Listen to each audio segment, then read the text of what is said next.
Il y a du droit. Michel Burgon. Les époux conservent un patrimoine autonome et une indépendance financière. Les biens de chaque époux lui restent propres, qu'ils aient été acquis avant ou après le mariage. Il protège le patrimoine personnel. Lorsqu'un époux exerce une activité à risque, seul son patrimoine peut être engagé de ce fait. Le patrimoine du conjoint est à l'abri des poursuites des créanciers de son époux. L'avantage de la simplicité, chaque époux gère seul et librement ses biens. Cela peut évidemment faciliter une injustice quand un époux n'a pas exercé d'activité et a contribué à la réussite de l'autre ou a assuré seul l'entretien du foyer.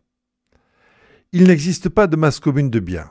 Chaque époux possède un patrimoine distinct.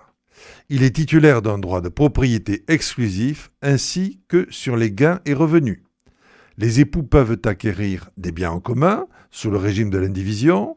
De même, sont présumés indivis les biens dont aucun des époux ne pourra prouver la propriété exclusive.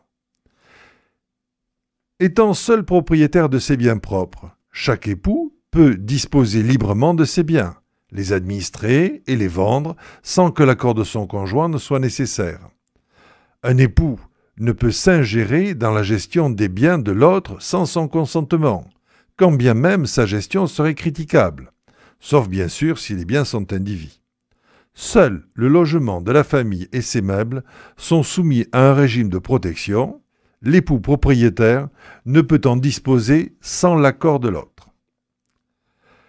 Chaque époux reste seul tenu des dettes qu'il a contractées avant ou pendant le mariage.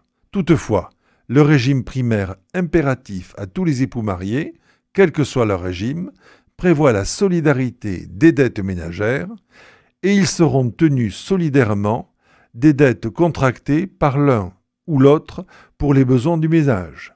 Il s'agit par exemple des dépenses liées à l'éducation des enfants ou encore d'achats utiles pour la vie quotidienne, à condition qu'ils ne soient pas disproportionnés.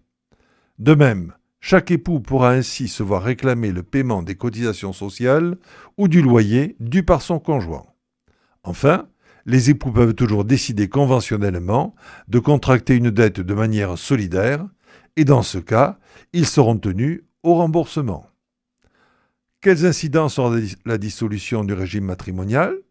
En cas de divorce, il n'y a pas de biens communs, chaque époux récupère ses biens et conserve la charge des dettes qu'il a engagées.